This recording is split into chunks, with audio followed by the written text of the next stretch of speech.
Assalamualaikum warahmatullahi wabarakatuh.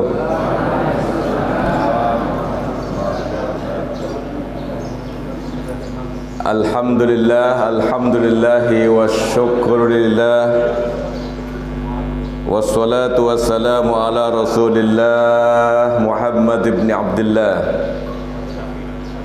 wa ala alihi wa sahbihi wa mawalah, wa la hawla wa la quwwata illa billah, amma ba'd. Hadirin jamaah pengajian Al-Mizan yang berbahagia, wabil khusus Ketua Pimpinan Daerah Muhammadiyah nggak ada kabupatennya ya, Jombang, dan seluruh anggota yang lain, Ketua PDA dan seluruh jajarannya, Ketua Pimpinan Cabang Muhammadiyah dan Asyase Jombang, seluruh ortom, para hadirin. Saya lihat cari-cari itu Ketua PCM Gudo. Oh, ini dia. Tadi di sini, sekarang di sana. Yang khas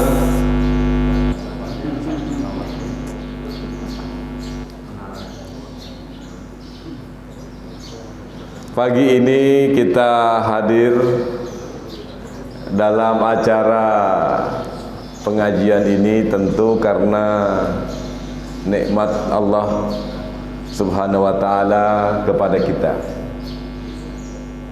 Karena itu kita patut bersyukur atas nikmat ini, karena nikmat inilah yang kita rasakan di pagi hari ini. Sementara nikmat-nikmat yang lain barangkali tidak sempat kita syukuri karena kita tidak merasakannya. Padahal yang tidak dirasakan itu jauh lebih banyak. Tapi rasa-rasanya, karena Allah sendiri yang mengatakan wa qalilum min ibadiyas syukur, sangat sedikit dari hambaku yang bersyukur. Banyak sekali nikmat yang Allah terus berikan kepada kita, tapi kita sudah tidak merasakannya. Di antaranya bulu alis jenengan itu adalah nikmat yang sangat besar dari Allah yang sudah kita tidak rasakan. Apa maksudnya? Tidak pernah luput Allah menempatkan bulu alis itu, dan jenisnya juga tidak salah. Coba kalau salah pilih jenis bulunya, lah dawa. Kalau salah pilih, maka dia akan panjang sebagaimana bulu-bulu yang lain. Tetapi karena pilihannya tidak salah dan tempatnya tidak salah, maka bulu alis kita ini ketika dia rontok, dia tumbuh, atau ketika dipotong, maka dia tumbuh. Ketika sudah sampai pada ukurannya, kepada takdirnya, dia berhenti tumbuh. Jadi para hadirin tidak pernah perlu sibuk motong bulu alis. Begitu juga ibu-ibu Aisyah, itu potongan alis yang sudah pas diberikan Allah, ojo dikurangi, ojo ditambahi. Karena kalau dikurangi nanti orang pangling, kalau ditambahi jadi pangling. Sak bojo-bojone iso pangling. Bulu mata juga salah satu nikmat yang lain yang perlu kita syukuri, karena selama ini mungkin kita sudah lupa mensyukurinya.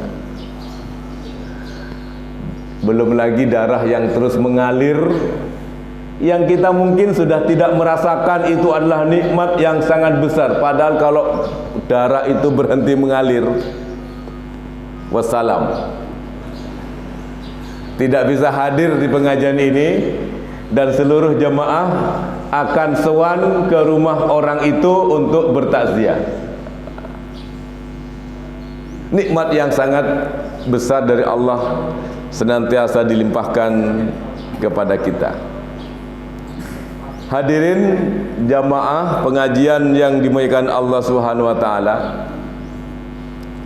Topiknya berat, tapi rupanya hanya diberikan kepada saya. Para hadirin enggak diberi topiknya. Betul? Oh, sudah disebar-sebarkan. Oh, kalau disebar-sebarkan berarti saya tidak boleh merevisi itu. Harus saya tunaikan. Judulnya dimintakan kepada saya minta kepada Pak Yai Muhajir diberi judul yang panjang berupa pertanyaan. Mengapa? Apa judulnya itu? Islali. Mengapa umat Islam terpinggirkan di negerinya sendiri yang mayoritas muslim? Wah, dawa. Itu menunjukkan bahwa pikirannya Pak Yai Muhajir itu dawa. Dan pikiran dawa itu api. Pikiran cetek elek. Nah, pertanyaan itu harus kita jawab di pagi hari ini. Tapi karena waktunya hanya 1 jam, maka saya jawabnya juga singkat. Kalau 1 semester saya jawab dawa. Hadiri 1 jam setengah ya. Nanti sampai jam setengah 8. Tak enteni sampai jam 6.30 baru tak mulai topiknya. Benar dawa-dawa. Hadirin yang dimuliakan Allah Subhanahu wa taala. Begitu pula lah ketika Islam itu mulai tumbuh di awal-awal periode pertumbuhannya. Umat Islam menjadi umat yang tidak berdaya, menjadi umat yang selalu dipojok-pojokkan. Bahkan ketika Rasulullah berada di Makkah selama 13 tahun, Islam sangat lambat tumbuhnya. Umat Islam sangat lambat perkembangannya. Bahkan pemimpinnya, nabinya yang dijunjung tinggi oleh umat Islam dikuyo-kuyo. Betul bahasanya? Dikuya-kuya atau dikuyo-kuyo? Dikuyo-kuyo, karena ini bahasa Jawa. Gajah Mada atau Gajah Mutu?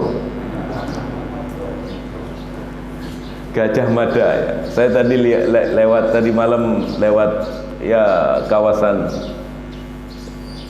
daerahnya Gajah Mada ya. Jadi Mojokerto ya. Orang Mojokerto mengaku Gajah Mada dari Mojokerto, orang Lamongan mengaku Gajah Mada dari Lamongan, dari Desa Muto. Orang Madura mengaku Gajah Mada dari Madura. Orang Lamongan mengaku karena di sana ada daerah namanya Moto, Gajah Moto lahirannya, tempat lahirnya Gajah Mada. Sementara ada dalil yang baru Gajah Mada dari Madura. Emboh sing bener mana enggak tahu lah. Tapi yang paling otentik kayaknya tadi yang disampaikan oleh Pak Yai Muhajir. Pak Lapa. Nanti kita tanya kepada Gajah Mada sendiri ketika nanti kita bertemu dia di akhirat. Di surga kalau dia betul-betul muslim ya. Hadirin yang dimuliakan Allah Subhanahu wa taala, ketika Islam mulai tumbuh di Mekah dan bahkan ketika di awal-awal di Madinah, umat Islam itu juga menjadi umat yang tak berdaya. Ketika di Mekah Nabi diancam oleh orang-orang Quraisy, orang-orang yang masuk Islam disiksa oleh para pembesar-pembesar. Kita masih ingat kisah Bilal bin Rabah yang disiksa oleh sang majikannya. Dia seorang hamba sahaya yang kemudian pada akhirnya dibebaskan oleh Abu Bakar As-Siddiq. Kita sekarang butuh Abu Bakar yang mampu membebaskan para komunitas muslim yang lemah agar dia bisa bangkit. Muhammadiyah kira-kira yang bisa memelopori lewat gerakan-gerakan pembebasan, gerakan filantropinya, gerakan menolong orang lain. Teologi Al-Ma'un itu dimiliki oleh Muhammadiyah. Karena itu di mana Muhammadiyah ada, maka masyarakatnya maju. Betul? Mudah-mudahan betul-betul begitu. Aminnya kok ragu-ragu. Sekarang ini banyak orang takut mengatakan amin. Nah, hadirin, ketika di Madinah pun pada masa pertumbuhan awalnya, meskipun sudah diikat dengan perjanjian-perjanjian, tetapi umat Islam juga masih terus dikuya-kuya, diganggu. Maka terjadilah peperangan antara pasukan muslimin dengan pasukan kafir. Itu karena umat Islam ditekan, ditindas, dikuya-kuya, maka harus mempertahankan diri. Sejarah peperangan Islam tidak ada satupun peperangan yang dimulai oleh umat Islam sendiri, tapi seluruhnya adalah sebagai bentuk pertahanan. Itu yang menyebabkan kemudian Islam itu terus tumbuh dan berkembang dan menjadi besar. Inilah hebatnya Rasulullah sallallahu alaihi wasallam, Nabi akhir zaman, Nabi semua manusia. Nah, bahkan Allah sendiri yang memberikan pengakuan, wa innaka la'ala khuluqin azim. Dan sungguh engkau wahai Muhammad benar-benar berbudi pekerti yang luhur, dan itulah yang menyebabkan suksesnya Rasulullah memimpin dan mengembangkan Islam pada masa beliau. Bahkan bukan hanya Allah, kita orang-orang muslim tentu mengakui kehebatannya. Dan bukan hanya orang Islam, tetapi orang di luar Islam pun yang jujur mengakui kehebatan Rasulullah yang sukses memimpin. Ada seorang penulis namanya Mikhail Haq, pernah dengar ya? Tiang niku nulis buku yang sangat terkenal, judulnya The Cepek. Napa nih? Cepek niku status iki. Betul ya? Polisi cepek niku polisi status. Saniki boten status, 1000. Judulnya The Cepek karena the lalu angka 100. Bacaannya kalau orang Jombang The Cepek, tapi kalau orang Amerika The 100. Ada tambahannya the most influenced person in history. 100 tokoh yang paling berpengaruh di dalam sejarah. Dan uniknya hadis ini menempatkan Rasulullah sebagai sosok nomor 1 dalam deretan orang-orang yang berpengaruh di dalam sejarah manusia, sejak zaman paling awal sampai yang terakhir. Ini tentu bentuk pengakuan suksesnya Rasulullah memimpin umat Islam yang diawali dari komunitas Madinah waktu itu, lalu menjadi kuat. Nah, karena itu untuk menjawab pertanyaan yang rumit, mengapa umat Islam menjadi umat yang terpinggirkan di negerinya sendiri yang mayoritas Muslim, itu berarti komunitas buih.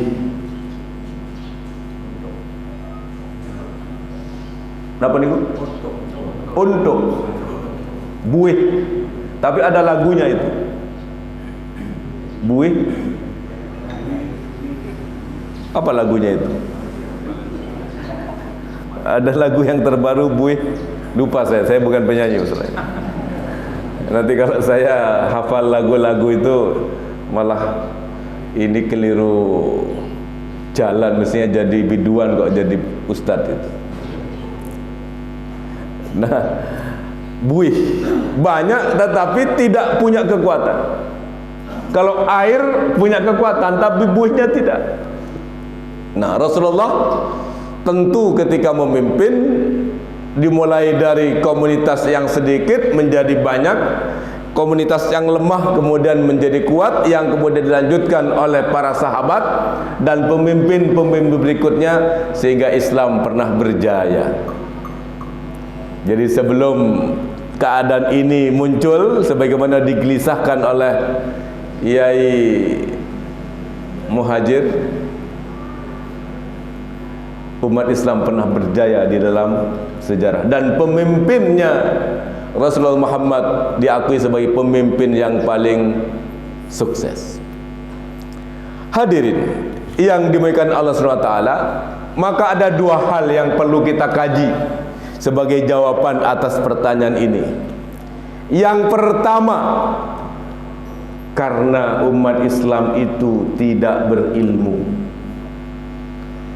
sehingga menjadi umat yang rendah, menjadi umat yang tidak diperhitungkan, menjadi umat yang pantas untuk dikuyo-kuyo, diapusi, diakali, sehingga tidak bisa menjadi pemain utama. Kalau ingin menjadi pemain utama, dalam bahasa Al-Quran disebut ummatan wasaton, harus punya ilmu. Siapa sing pinter main bola? Rano. Siapa yang mau jadi timnas? Ini enggak ada. Timnas bola ini bukan timnas kampanye. Siapa yang mau jadi pemain bola? Kalau ingin menjadi pemain bola yang menjadi pemain utama, harus menjadi yang paling hebat. Kalau tidak hebat, pasti ditempatkan sebagai pemain cadangan. Kalau yang pemain cadangan saja enggak cukup syarat, pasti hanya sebagai penonton. Penonton koyok-koyok lebih pinter daripada pemain dari komentarnya. Tetapi ketika disuruh turun ke lapangan, boten sakit nopo-nopo. Itu mental penonton. Maka umat ini akan menjadi terpinggirkan kalau dia punya mental penonton, bukan pemain. Karena untuk menjadi pemain harus punya keahlian yang hebat. Itulah ilmu. Maka tidak salah kalau Allah mengatakan yarfa'illahu allazina amanu minkum wallazina utul ilma darajat. Allah mengangkat orang-orang yang beriman di antara kamu dan yang berilmu dengan beberapa derajat. Allah meninggikan orang itu karena dua hal. Yang pertama karena imannya, yang kedua karena ilmunya. Maka sangat mudah kalau ingin dimuliakan Allah dan menjadi pemain utama dalam hidup ini, harus beriman dan berilmu. Saya tanya lagi, siapa yang mau jadi ahli nuklir? Saya tanya yang begini-begini ini. Kalau yang sudah begini-begini, orang-orang sing ngacung. Kedaluarsa. Istilah ketaden. Ayo, siapa yang mau jadi ahli nuklir?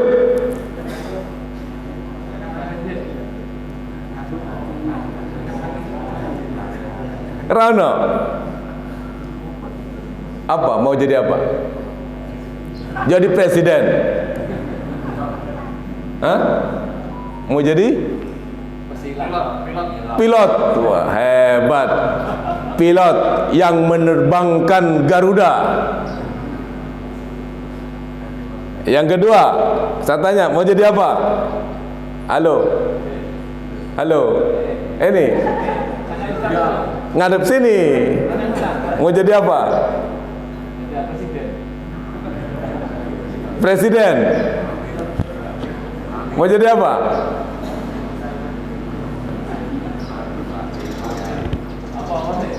Ayo jawab. Dokter. Mau jadi apa?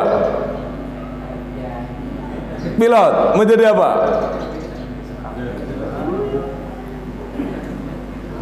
Ayo jawab.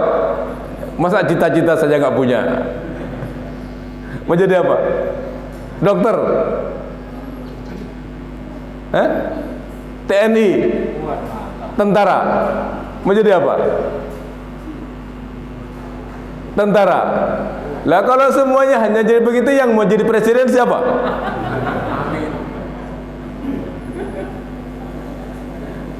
Yang menjadi pemimpin siapa? Yang akan menggantikan posisi Rasulullah sebagai negarawan siapa? Karena itulah yang menyebabkan umat Islam itu menjadi kuat, karena di Madinah Muhammad sallallahu alaihi wasallam itu punya dua posisi yang sangat penting dan strategis.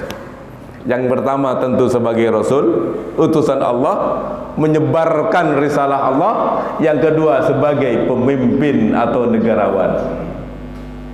Maka cita-cita menjadi pemimpin negeri itu harus ada pada setiap orang-orang yang menyatakan dirinya beriman.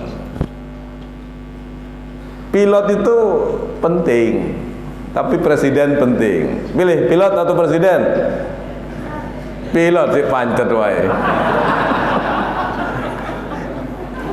Karena kalau umat Islam tidak punya cita-cita menjadi pemimpin, maka yang akan mengambil alih posisi pemimpin itu tentu orang yang berada di luar Islam. Itu penting ini. Ini kurang beberapa hari ini ya. Persoalan pilihan ini apa ya karepe, aku seruh. Dilihat dari wajahnya saya tahu ini pilihannya nanti tanggal 14 siapa itu. Tapi karena saya ini ketua PDM bersama Kiai Abdul Malik, maka tidak boleh saya berkampanye itu. Nanti kalau sampai berkampanye tidak lama sudah nyampe di Yogyakarta atau di Jakarta nama kita.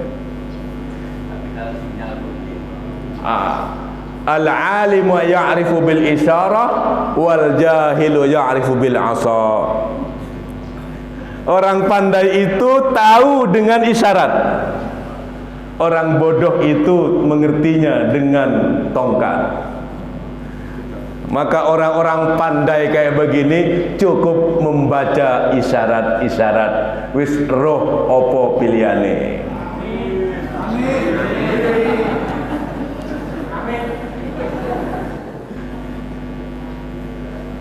Aku roh pilihan di panjenengan itu.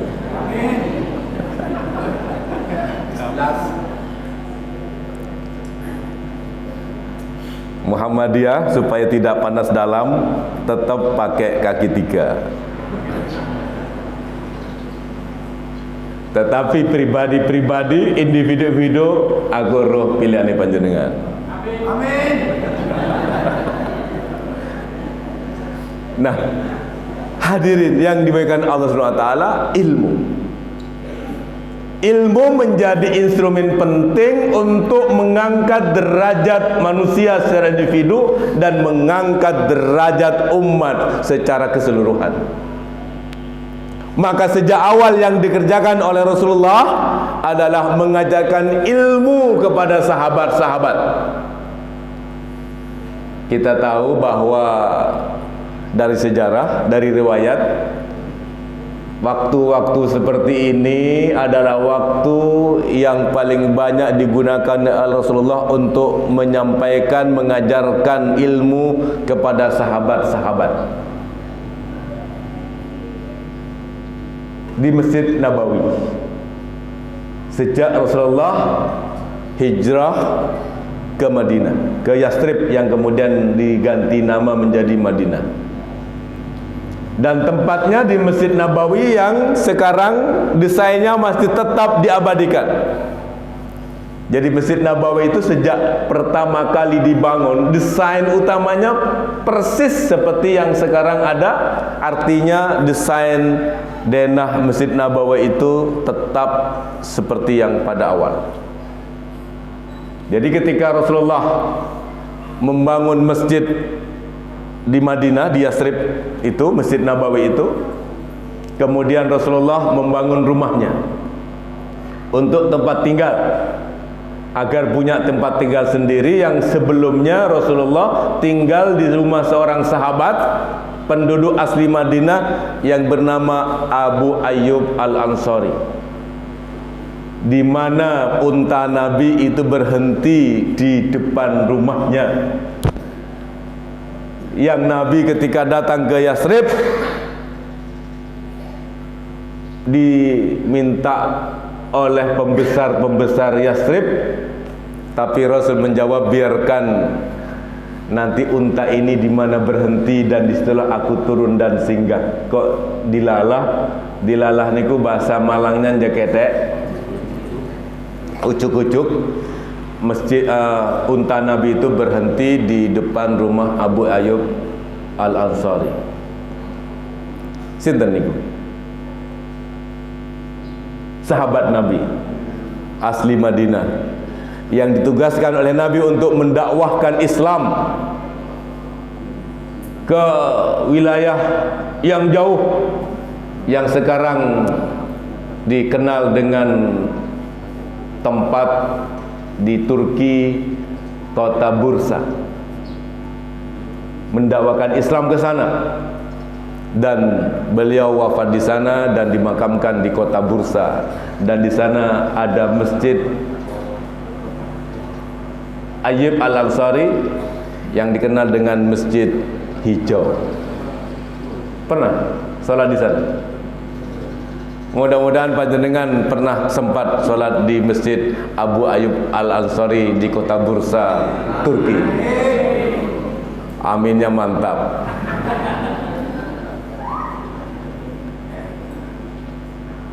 Kalau tidak bisa ke Turki yang ibu kotanya Ankara, boleh kapan-kapan ke Turki yang ibu kotanya yang bagian dari Kabupaten Malang, Turen gitu.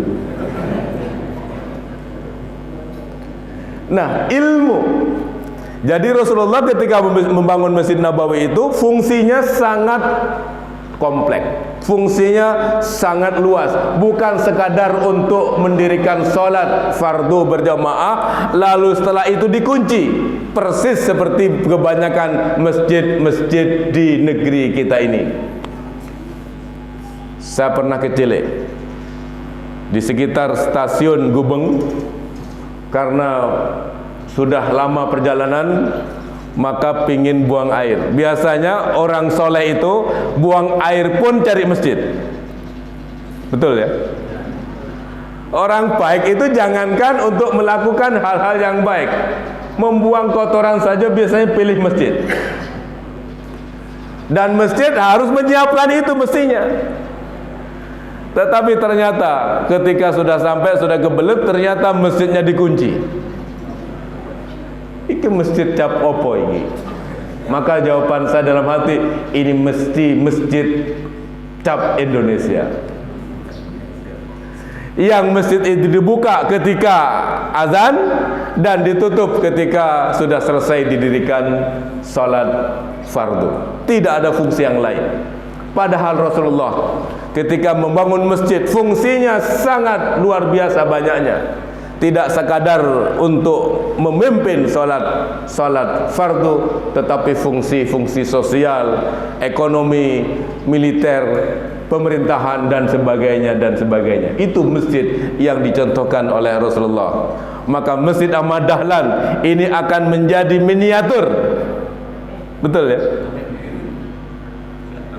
Pusat peradaban di Jombang. Persis seperti Masjid Nabawi di Madinah ketika Rasulullah membangun pada masa-masa awalnya. Bahkan Rasulullah membangun rumahnya. Karena itu nanti rumah ketua PDM jangan jauh-jauh dari Masjid Ahmad Dahlan. Ada rumah di sebelah itu. Persoalannya akan membangun rumah lengkap dengan tangga atau tidak, itu urusan beliau. Kalau hanya rumah tanpa tangga itu namanya rumah. Kalau rumah ditambah tangga itu namanya rumah tangga.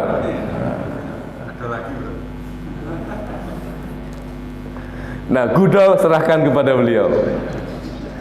Nah, Nabi membangun rumah supaya dia terus bisa istiqomah mengajarkan Islam, ilmu kepada sahabat-sahabat yang datang dari berbagai penjuru, yang semula dari tempat-tempat yang dekat, tetapi lama-lama makin jauh sahabat-sahabat itu datang ke Masjid Nabawi untuk belajar. Nabi membangun masjid lalu mendirikan rumah di sisi kanan bagian belakang Masjid Nabawi. Betul? Betul. Depan. Enggak, di sebelahnya. Di sebelahnya gubah hijau itu. Iya, di situ ya. Bagian depan. Jangan pernah ke sana ya. Alhamdulillah. Bagian depan atau bagian belakang? Kan ada ke selatan loh, Pak. Sholatnya menghadap belakangnya. Oh, sholatnya menghadap selatan. Lalu rumah Nabi itu bagian depan, sisi kiri. Berarti saya tadi salah ya? Saya mengatakan tadi Rasulullah membangun Masjid Nabawi. Lalu setelah itu Rasulullah membangun rumah di sisi kanan bagian belakang Masjid Nabawi. Berarti salah? Oh, salah. Kalau begitu saya revisi. Revisi saya bukan mengikuti kata panjenengan, tetapi ketika itu Nabi itu selama 17 bulan kiblatnya ke utara, ke Palestina, ke Masjidil Aqsa. Berarti kebalikan dari kiblat yang sekarang. Nah, kalau panjenengan itu bilang rumah Nabi itu di depan bagian kiri, itu setelah kiblatnya pindah. Sekarang ya, oke, jenengan tidak salah. Tetapi saya juga tidak salah karena ketika Rasulullah selesai membangun Masjid Nabawi, lalu Rasul membangun rumahnya di sisi kanan bagian belakang dari Masjid Nabawi. Betul? Nah, betul. Nice. Bodoh betul ya. Ini tanda nih wong pinter-pinter nggak tadi. Tidak ada yang salah. Pokoknya selama masih mau belajar datang ke taklim-taklim, ke masjid-masjid, enggak salah. Sing salah sing ora teko. Nah, lalu sejak awal bagian Masjid Nabawi itu persis seperti yang sekarang. Ada bagian depan yang dulu di bagian utara, yang sekarang dipindah menjadi bagian selatan setelah Ka'bah menjadi kiblat yang kedua. Lalu ada bagian tengah yang sampai sekarang dipertahankan bolong. Ini rupa-rupanya juga niru Masjid Nabawi juga ya. voidnya langit. Lalu kalau hujan atau panas ditutup dengan payung, dengan teknologi modern. Nah, di bagian belakang itu adalah tempat para sahabat-sahabat yang datang dari jauh, yang tidak bisa pulang setiap saat, tinggal di Masjid Nabawi. Itu kira-kira menjadi cikal bakal istilah pondok pesantren di Indonesia. Maka Muhammadiyah yang sudah mulai banyak mendirikan pesantren, itu adalah tanda peradaban akan bangkit, umat Islam akan maju. Dulu Muhammadiyah nggak tertarik mendirikan pesantren, sekarang mulai tertarik. Karena Muhammadiyah punya cara yang lain dalam membangun peradaban, yaitu peradaban sekolah. Sekarang sudah lengkap. Peradaban sekolah oke, peradaban pesantren oke. Tapi di mana ada pesantren Muhammadiyah pasti bersih. Kalau pesantren Muhammadiyah kamar mandinya tidak bersih, jangan mengaku pesantren Muhammadiyah. Apalagi bikin label keren MBS, Muhammadiyah Boarding School. Ada yang dari Bareng? Halo Bareng, Katuan. Niki Jombang kota dan sekitarnya. Ada 4 puap hari ini, saat ini ada klaster-klaster. Ini khusus Jombang ibu kota dan sekitarnya. Kudo masuk. Nah, lalu itu bagian belakang, namanya tempat sahabat-sahabat yang datang dari jauh bermalam tinggal beberapa hari. Maka Masjid Ahmad Dahlan juga perlu disiapkan hotel di sekitarnya. Siap Pak Fatur? Betul Pak Fatur. Nah ini pas tak takon pas Petang Jawi. Oh ngomong putu. Nah ini tanda pelanjut peradaban. Nah lalu di bagian tengah yang lubang, yang bolong atasnya itu adalah tempat-tempat aktivitas sosial, termasuk kesehatan. Sahabat-sahabat yang terluka karena peperangan dirawat di tempat yang bagian tengah Masjid Nabawi itu. Ini kayaknya baru tahu sekarang ya. Sebelumnya nggak tahu untuk apa itu ya.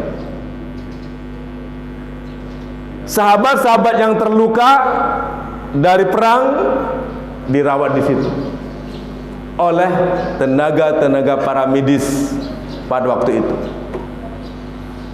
Jadi sejak dulu sudah ada tenaga-tenaga para medis itu yang merawat orang-orang yang luka. Jadi peradaban Islam itu bukan hanya peradaban ruqyah dan bekam. Itu iya, itu peradaban kesehatan yang ada pada masa itu, tetapi tenaga-tenaga para medis yang bisa mengobati, bisa mengatasi luka-luka pasca perang itu sudah ada pada waktu itu. Maka Muhammadiyah memilih jalur kesehatan itu sudah pilihan yang tepat sebagai bagian dari membangun peradaban yang maju.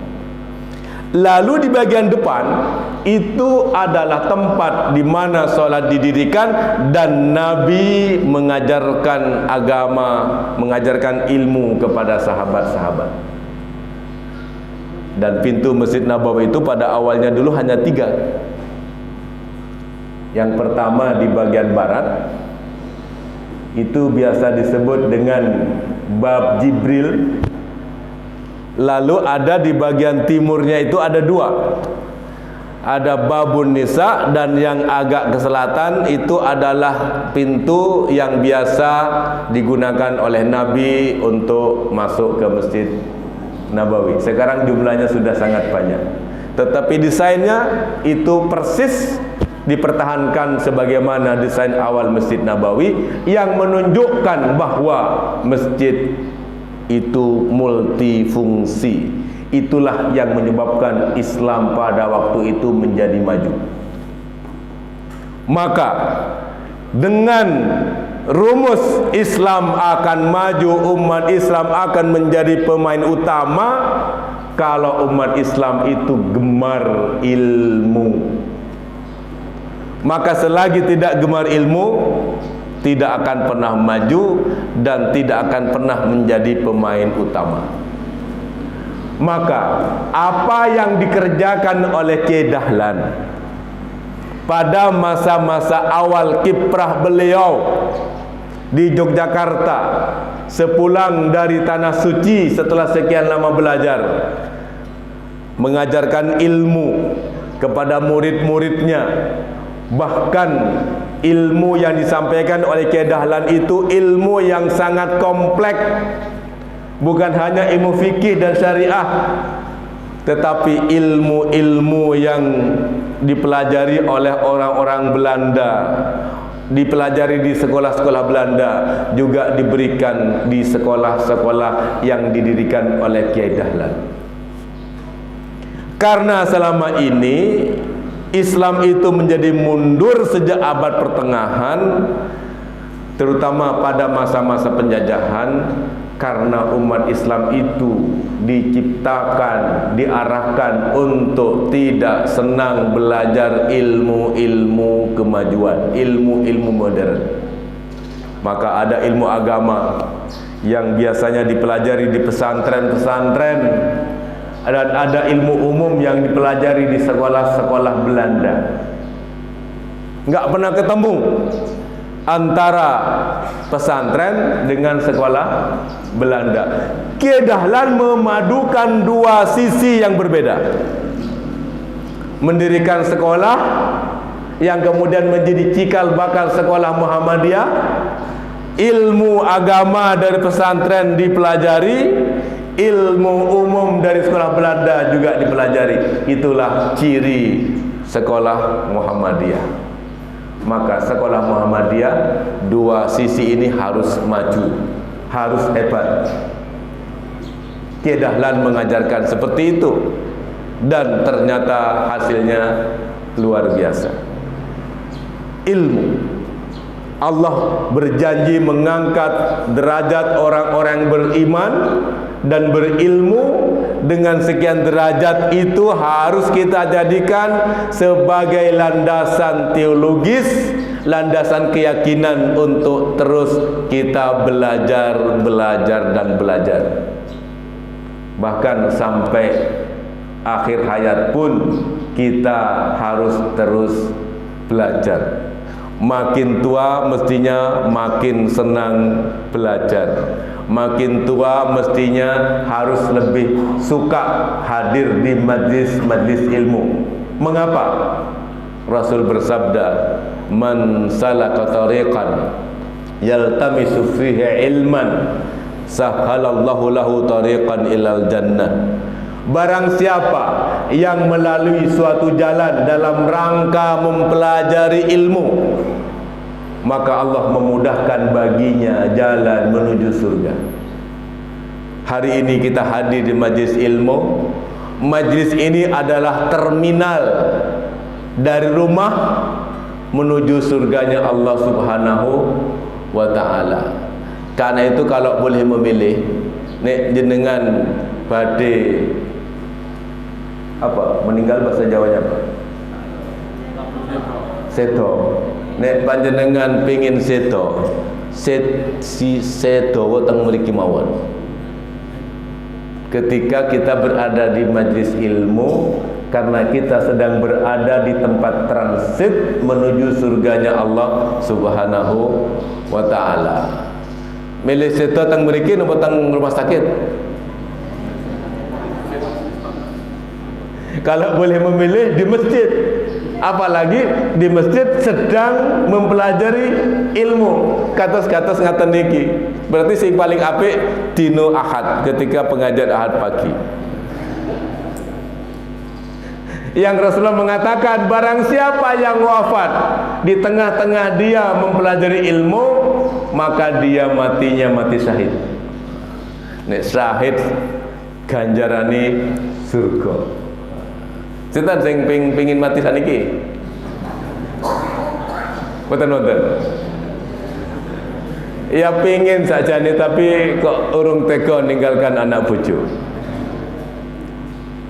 Nah, hadirin yang pertama, karena sudah mau habis, saya lanjut yang kedua.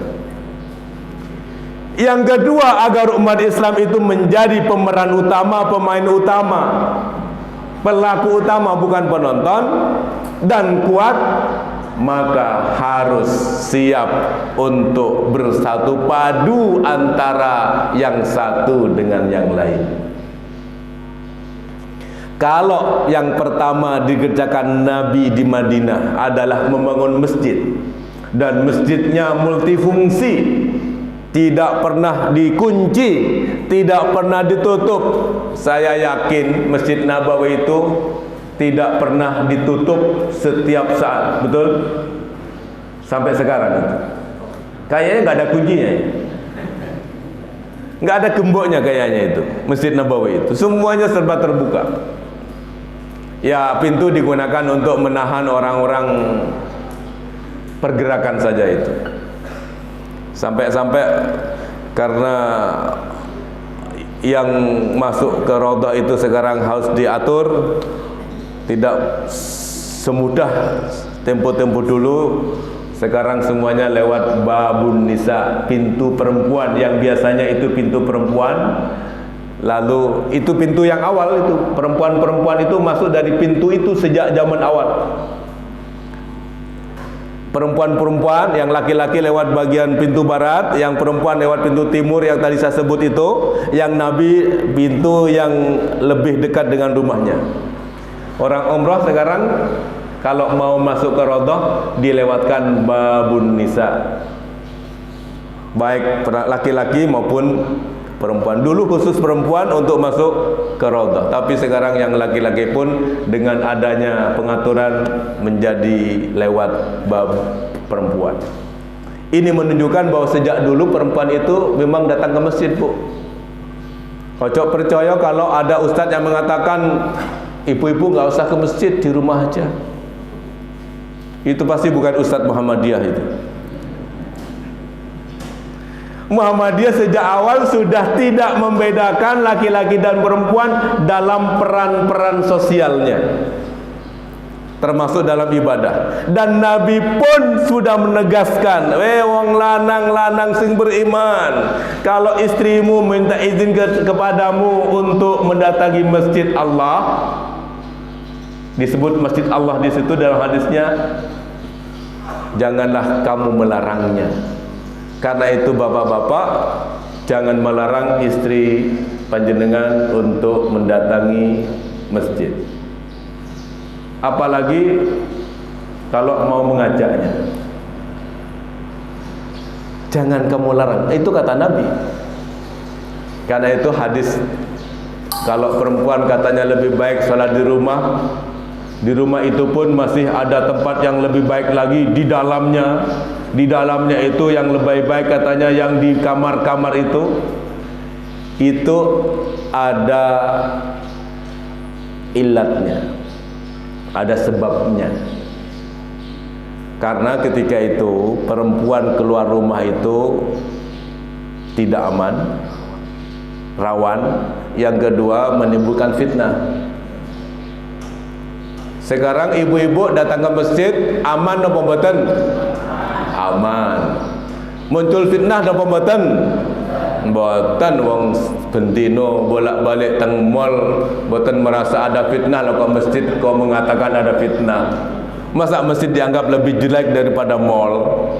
Sehari-hari perempuan-perempuan sudah ngantor ke sekolah bagi yang guru, ke kantor bagi yang pegawai, nggak ada masalah, nggak mikir ada fitnah, nggak mikir tidak aman. Lah kok ke masjid mengatakan tidak aman dan akan ada fitnah? Itu berarti pikirannya yang rotok miring. Itu namanya illah. Al-hukmu yaduru ma'a illatihi wujudun wa adaman. Hukum itu berjalan dengan illatnya. Apakah ada illatnya atau tidak ada? Kalau illatnya ada, maka berlaku. Kalau illatnya tidak ada, maka tidak berlaku. Maka kalau sekarang datang ke masjid sudah aman, datang ke masjid tidak menimbulkan fitnah, maka masjid tetap merupakan tempat yang lebih baik di dalam menjalankan ibadah-ibadah kita.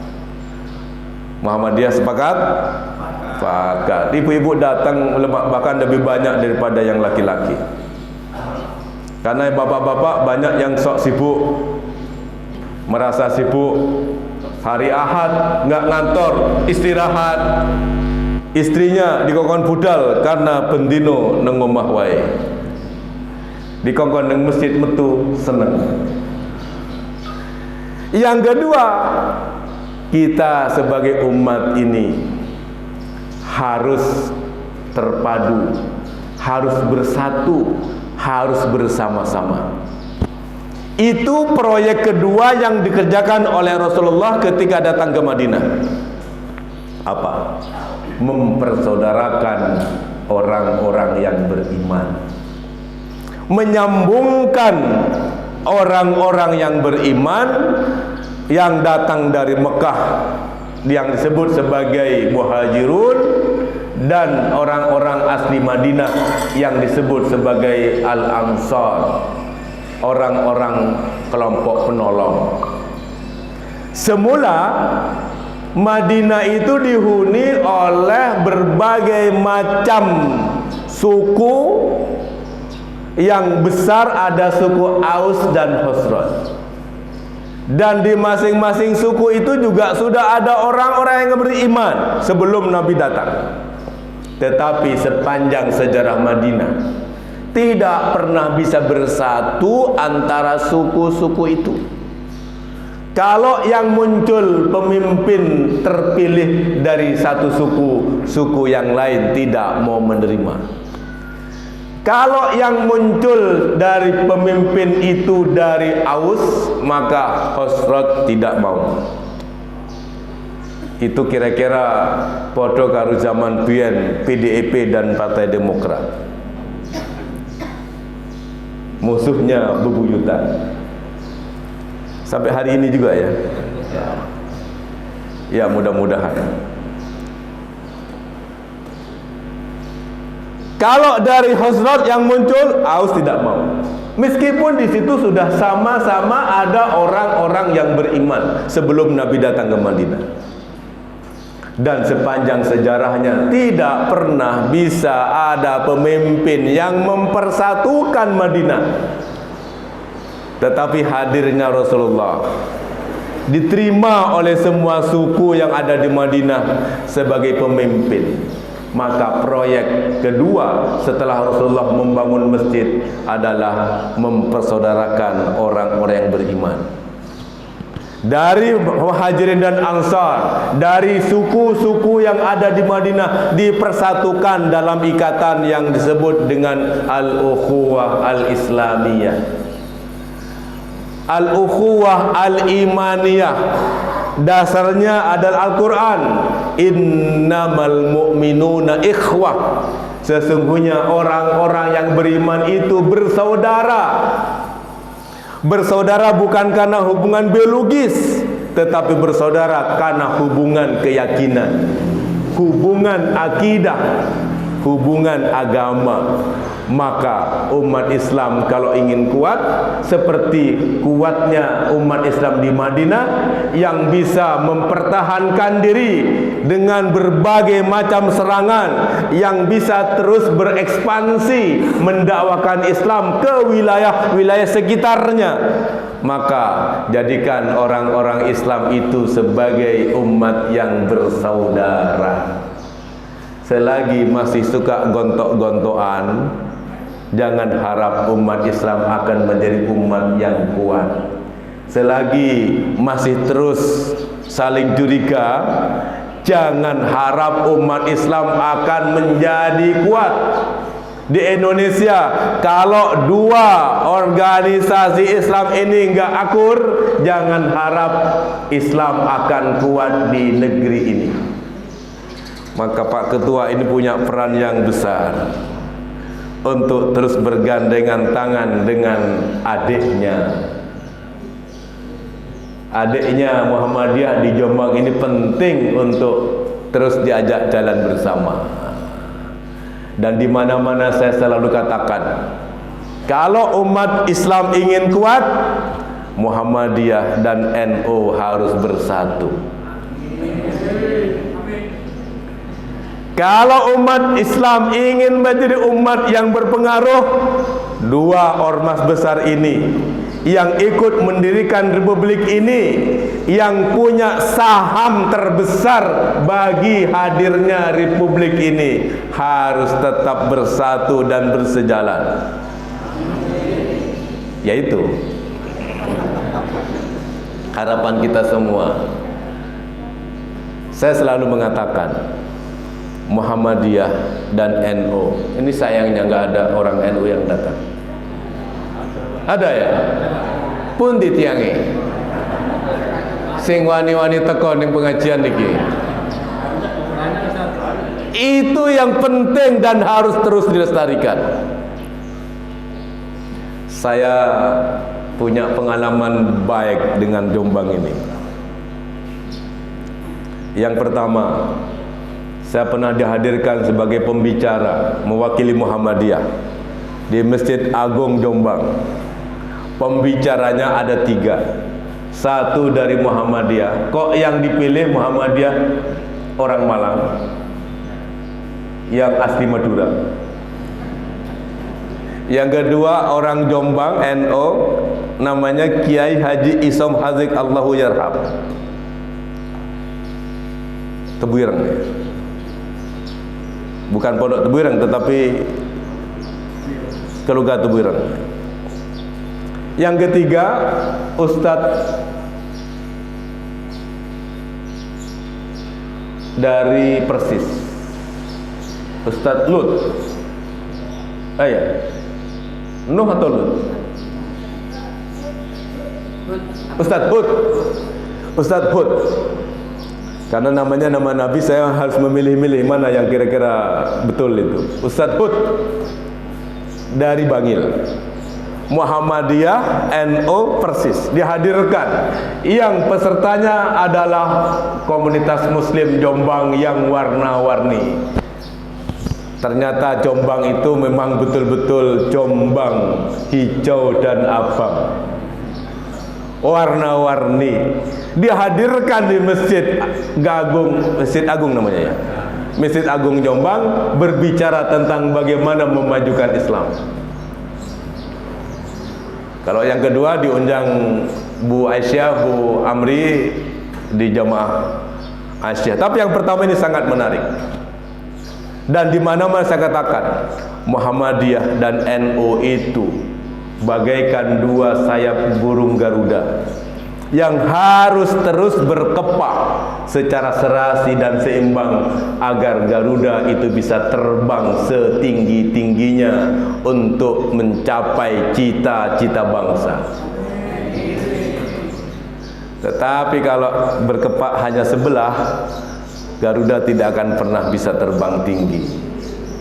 Maka kalau penguasa, pemimpin negeri ini kok pilih kasih, jangan harap negeri ini akan bangkit dan maju.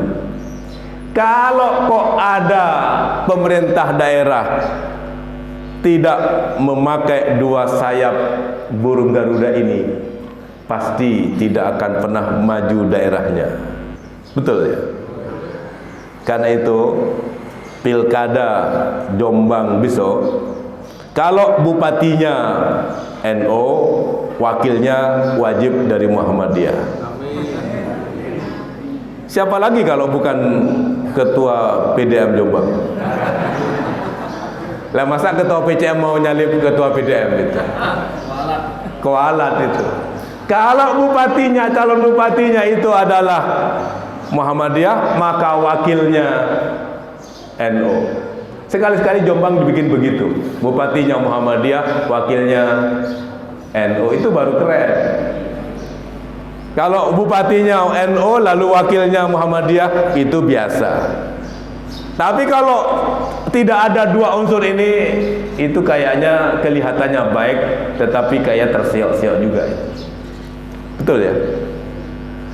Artinya apa?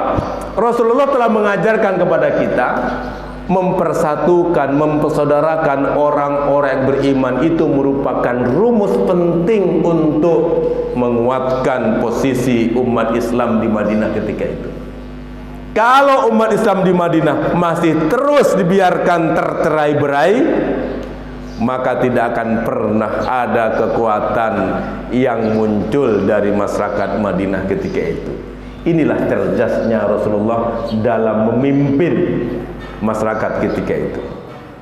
Yang lain, yang berikutnya, mempersahabatkan orang-orang yang beriman dengan mereka yang belum beriman. Bukan menjadi musuh, tapi sahabat. Tapi bukan saudara. Kita sekarang kebalik. Gandeng bersama dengan orang yang tidak seiman, tetapi tidak pernah gandeng dengan sesama yang beriman. Banyak orang yang mengaku kelompok muslim, tetapi akrabnya dengan yang non-muslim, tapi yang sesama muslim tidak pernah menyapa. Saya tidak usah jauh-jauh. Perilaku ketua-ketua partai politik yang mengaku partai politik berbasis Islam, tapi kok ya akrabnya dengan partai-partai yang tidak ada basis Islam. Ini pikirannya teng pundi nih. Tentu dasarnya adalah keuangan yang maha kuasa.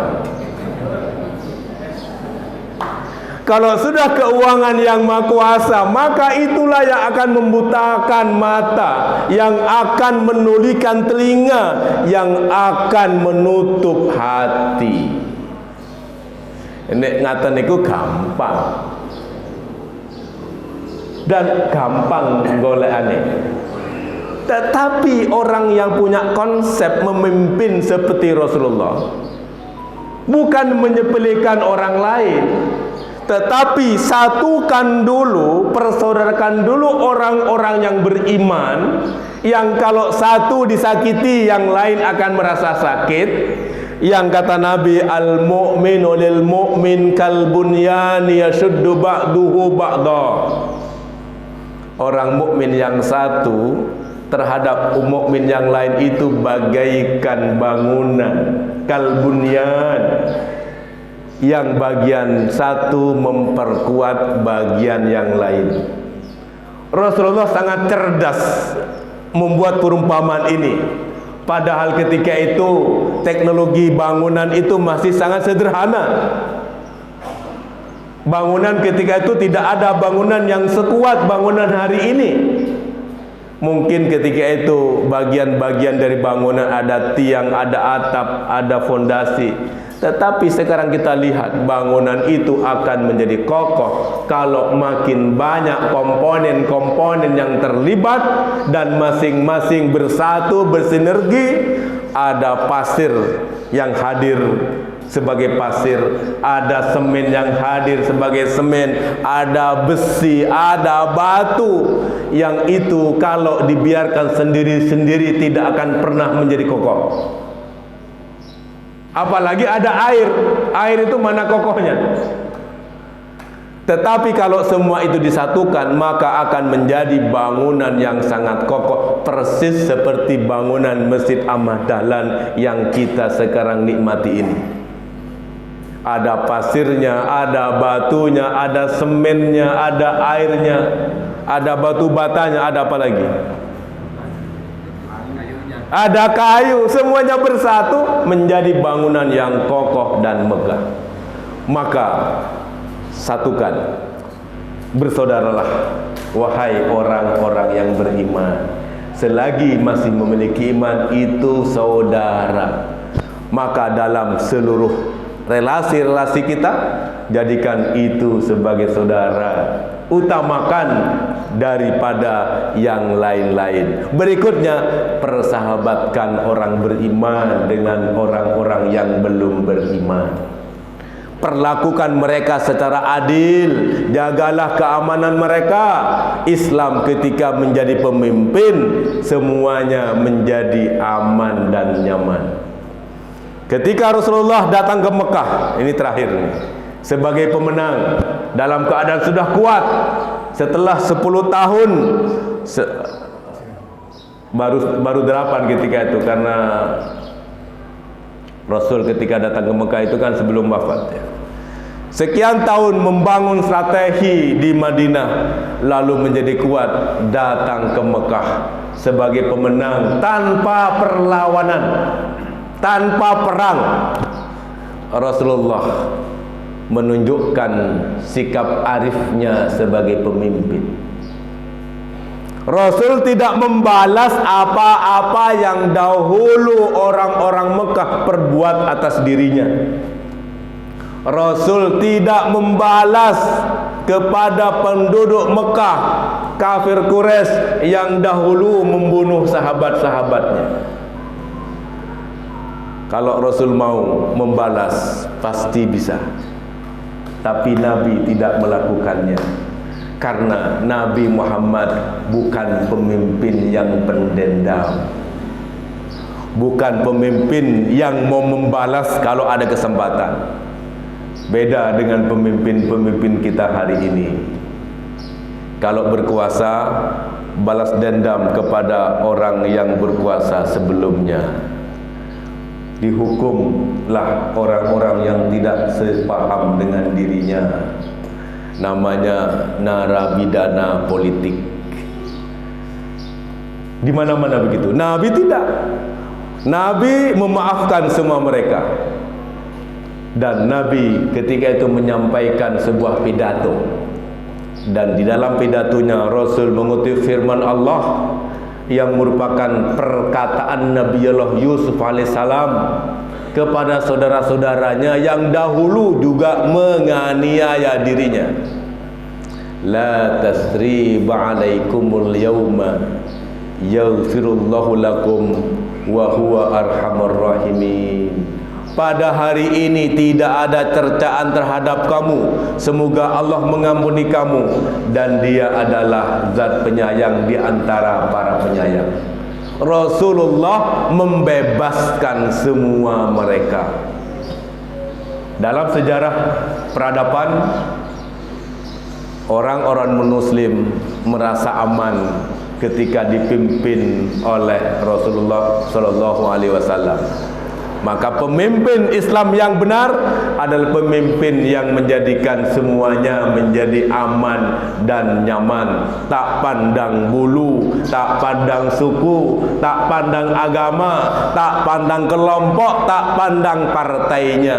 Itu baru pemimpin yang benar. Dan untuk itu belajar dari kepemimpinan Rasulullah, maka negeri ini haruslah dipimpin oleh seorang muslim yang memiliki kekuatan untuk meneladani Rasulullah sallallahu alaihi wasallam. Negeri ini haruslah dipimpin oleh sosok pemimpin yang mampu mencontoh kepemimpinan Rasulullah sallallahu alaihi wasallam. Itu baru akan menjadi maju. Selesailah sudah tugas saya menjawab pertanyaan Yai Muhajir, mengapa umat Islam menjadi umat yang terpinggirkan di negerinya sendiri yang mayoritas muslim. Yang pertama, ilmu. Kunci utama, belajarlah dan belajarlah setinggi-tingginya. Belajar itu bukan sekolah. Sekolah ada batasnya. Kalau sudah S3 nggak ada S4. Yang ada justru S9. Itu milik Samsung. Ini. Kalau sekolah sampai S3. S5 enggak ada, tapi Samsung sudah punya. Kalau belajar itu ada artinya sekolah, maka terbatas. Belajar itu bukan sekolah. Orang sekolah belum tentu belajar. Orang belajar belum tentu di sekolah. Maka orang-orang yang sedang sekolah itu jangan percaya kalau dia belajar. Jangan-jangan dia hanya main-main. Yang kedua, ikatkan silaturahim antar orang-orang yang beriman dengan segala potensi, dengan segala kelompoknya. Biarkan dari kelompok mana, tapi asal beriman, kuatkan, jalin silaturahim. Karena itulah yang dikerjakan oleh Rasulullah, mempersatukan, memsaudarakan orang-orang yang beriman pada saat itu menjadi kuat. Terima kasih. Mohon maaf kurang 2 menit waktu yang sudah ditentukan. Mudah-mudahan ada guna manfaatnya. Masih ada pertanyaan atau enggak? Enggak ada. Jangan ada pertanyaan. Kalau ada pertanyaan nanti saya tinggal pulang. Yang jawab Pak Yai Abdul Malik atau Pak Yai Muhajir. Mudah-mudahan panjenengan semua sehat. Amin. Mudah-mudahan semua panjenengan bahagia. Mudah-mudahan semua panjenengan sukses. Mudah-mudahan kelak kita semua ketemu di surganya Allah SWT. Amin. Amin. Aminnya mantap. Terima kasih. Mohon maaf. Wassalamualaikum warahmatullahi wabarakatuh.